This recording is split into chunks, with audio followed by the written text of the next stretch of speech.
Hello दोस्तों, welcome channel path finder for net JRF. और दोस्तों, आप सभी की एग्जाम है वो कंडक्ट हो चुकी है। और जिन सभी दोस्तों ने एग्जाम दी है उन सभी की धड़कनें हालांकि तेज रहती है कि हाँ, किस तरह का हमारा रिजल्ट है वो रहेगा, कितने नंबर पर हमारा सर नेट हो जाएगा, कितने नंबर पर जेआरएफ हो जाएगा। तो इसी बीच में मैं आपको बताने आया हूँ कि आपका कितने नंबर अगर आपके बन रहे हैं पेपर में, है ना, तो आपके नेट और जेआरएफ होने की चांसेस है। तो चलिए दोस्तों, क्लास को स्टार्ट करते हैं। और साथ ही साथ हम देखेंगे कि पिछली बार जो जून में एग्जाम हुई थी तब कितने नंबर पर आपका नेट और जेआरएफ रहा था। तो इसको जानेंगे पहले, फिर हम ये जानेंगे कि कैसे आपका जो पेपर है वो रहा इस बार का, और फिर हम इस बार की जो कट ऑफ है उसके बारे में चर्चा करेंगे। तो पिछली बार अगर हम देख तो आपके मोटा मोटा 186 नंबर पर है आपकी जनरल या अनरिजर्व्ड जिन्हें हम बोल सकते हैं, वो कट ऑफ आपकी गई थी नेट में। ठीक है, 186 नंबर। अगर हम इसे क्वेश्चंस में देखें, अगर अभी हम नंबर में भी ना देखें, क्वेश्चंस में देखें, तो वो क्वेश्चंस थे 93। ईडब्ल्यूएस को गया था 172। ईडब्ल्यूएस का 172 में आपका रहा था नेट इस बार। तो उसे अगर अपन नंबर्स में देखें तो 86 क्वेश्चंस में हम देख सकते हैं। 172 ही आपका ओबीसी में था, तो 86 क्वेश्चन हम इसे देख सकते हैं। एससी में 160 गया था, इसे हम 80 क्वेश्चंस हम इसे देख सकते हैं। और उसके बाद में एसटी में 152 गया था, तो ये 76 क्वेश्चन है वो रहा था। तो ये नेट का आपका पिछली बार जो जून 2023 का था वो था। जेआरएफ के लिए आपको जो लाना था वो कितना लाना था, 208 नंबर, यानी क्वेश्चंस में 104 क्वेश्चन रहा था। बाद में ईडब्ल्यूएस में 200 नंबर, यानी 100 क्वेश्चन आपके रहे थे। उसके बाद में ओबीसी में आपके 196 नंबर, यानी आपके 98 क्वेश्चन रहे थे। 184 गया था आपका एससी में, यानी आपके 93, 16 क्वेश्चन है ना, तो 94 हुआ ना, 94 आपके क्वेश्चन है वो इसमें आए थे। 92 आएगा, सॉरी, है ना। फिर 196 का एसटी में गया था। जीआरएफ के लिए बता रहा हूं मैं यहाँ पर, पिछली बार जो जून 2023 वाला था, तो उनके 88 क्वेश्चंस है वो रहे थे। ये पिछली बार वाला था। अब पिछली बार जो पेपर आया था उसमें पेपर 1 है और ज्योग्राफी, यानी पेपर 2, इनका अपन विश्लेषण करते हैं। पिछली बार पेपर 1 निश्चित रूप से आपका टफ आया था, हार्ड आया था। पेपर 2 ज्योग्राफी है वह आपका इजी आया था। इस बार थोड़े समीकरण आपके चेंज हुए हैं, है ना। इस बार पेपर 1 है वो बच्चे इजी बता रहे, ज्यादा हार्ड नहीं बता रहे। मैथ के क्वेश्चंस, डीआई के क्वेश्चन वो आए हैं जो आए हैं, जिनको आता है उनको आता है, जिनको नहीं आता उनको नहीं आता। ठीक है, उसमें इजी और हार्ड वाला ज्यादा मैटर है, वो नहीं करता है। उसके अलावा जो और पोर्शन था उसमें रिसर्च के हायर एजुकेशन के 2 क्वेश्चन है वो हार्ड बता रहे हैं। बाकी पेपर है वो नॉर्मल आया है इस बार, है ना, पिछली बार की तुलना में। और ज्योग्राफी का जो पेपर है वो थोड़ा सा अपन मॉडरेट टू हार्ड बोल सकते हैं, या ये कहें कि थोड़ा लेंथी था। वन लाइनर क्वेश्चन आपके कम थे, आपके स्टेटमेंट वाले क्वेश्चन है वो थोड़े ज्यादा थे। पैसेज भी इस बार ऐसा आया था कि बच्चे बोल रहे हैं सर पैसेज में, जैसे प्लेट विवर्तन का पेपर आया था, पैसेज आया था, और उसमें आंसर है वो हमें अपने जो थ्योरी अपन किताबों से पढ़ते हैं उन्हीं से देना था, पैसेज से आंसर है वो नहीं मिल रहा था।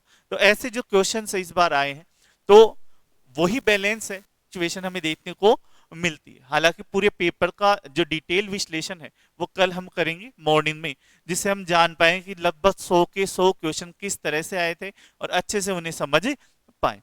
ठीक है, तो ये ओवरऑल पास सिचुएशन रहती है कि इस बार पेपर थोड़ा सा हम बोल सकते हैं कि ज्योग्राफी थोड़ी सी शिफ्ट करी है, मॉडरेट टू हार्ड, और लेंथी था पेपर। और पेपर 1 है वो थोड़ा सा इजी था, और ये हमें देखने को मिलता है कि जब पेपर 1 हार्ड आता है तो पेपर 2 इजी आता है, जब पेपर 2 हार्ड आता है तो पेपर 1 थोड़ा सा इजी रहता है, वो बैलेंस करके हमारे पास सिचुएशन है वो चलती है। ठीक है, तो इस बार कितने क्या क्वेश्चंस पर आपकी कट ऑफ है वो जा सकती है, तो मैंने थोड़ा सा इसमें कैलकुलेशन लगाया है, तो मैं आप सबको बता दूं, है ना। अगर हम बात करें नेट एग्जाम के लिए, तो नेट एग्जाम के लिए वही कैटेगरी हमारे पास अनरिजर्व रहती है, ईडब्ल्यूएस आती है, ओबीसी, उसके अलावा हमारे पास रहती है एससी और एसटी की कैटेगरी रहती है। तो अगर हम नेट की बात करें तो अनरिजर्व में आप 92 से 95 क्वेश्चन अगर हैं तो आप अपने आप को सिक्योर मान सकते हैं। उसके अलावा ईडब्ल्यूएस में 84 से लेकर 88 क्वेश्चन, ओबीसी में 84 से सेम जाती है, ओबीसी और ईडब्ल्यूएस का ज्यादा अंतर इसमें नहीं मिलता।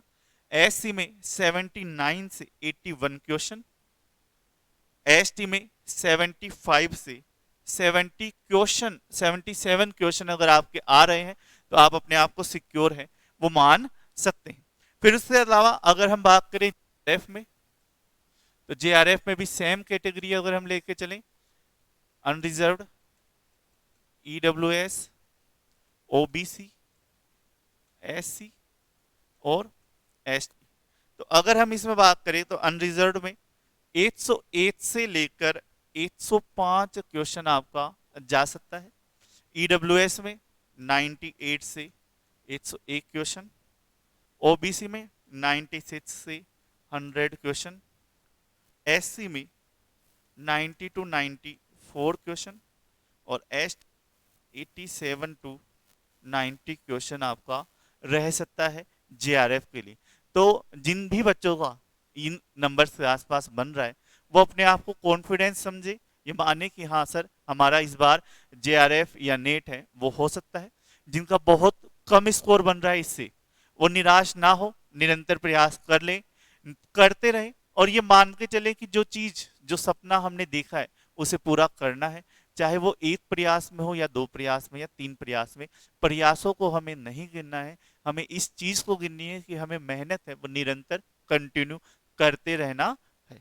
ठीक है, हताश नहीं होना है। अगर कम नंबर भी आ रहे हैं तो बिल्कुल भी डिमोटिवेट या हताश नहीं होना है, प्रयास करें और प्रयास करें, जो भी कमियां रही हैं उन्हें सुधारें। चलिए दोस्तों, ये था। इसके अलावा अब मैं आपको बताऊं कि पाथ फाइंडर लर्निंग ऐप आप सभी जानते हैं जिसका लिंक डिस्क्रिप्शन में है, वहां पर आपको ज्योग्राफी और पेपर 1 से रिलेटेड शानदार बैच मटेरियल टेस्ट वगैरह सभी आपको अवेलेबल है, जिसे आप डिस्क्रिप्शन में जाके डाउनलोड कर।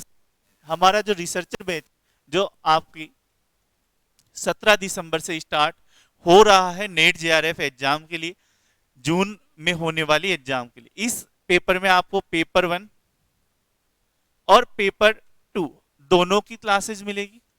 उसके अलावा पेपर 1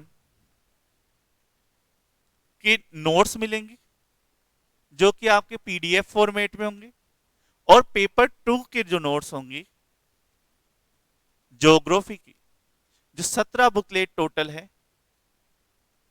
वो हम आपको कुरियर के माध्यम से प्रोवाइड करवाते हैं। हार्ड कॉपी में नोट्स रहते हैं, इस तरह से आपके नोट्स हैं वो अवेलेबल रहते हैं। हार्ड कॉपी में हम आपको ये नोट्स प्रोवाइड करवाते हैं दोस्तों। तो इस तरह से ये नोट्स है ना जो आपको दिए जाते हैं। 17 बुकलेट है, सभी बुकलेट सभी टॉपिक को कवर करती है। इसके अलावा आपको क्लासेज मिलती है, लाइव और रिकॉर्डेड क्लासेज आपको अवेलेबल रहेगी। रोज 9 बजे से 11 बजे तक आपकी ज्योग्राफी 1 की क्लास होती है। उसके बाद में 11 से 12 बजे तक आपके पेपर 1 की क्लासेस रहती है, और 12 बजे से या 12:15 से 2 बजे तक आपकी ज्योग्राफी सेकंड क्लास है वो रहती है। तो कंटिन्यू क्लासेस रहेगी, लाइव फ्रॉम क्लासरूम जो क्लास है वो रहती है। इन्हें आप रिकॉर्डेड मोड में भी देख सकते हैं, चाहे जितनी बार आप देख सकते हैं।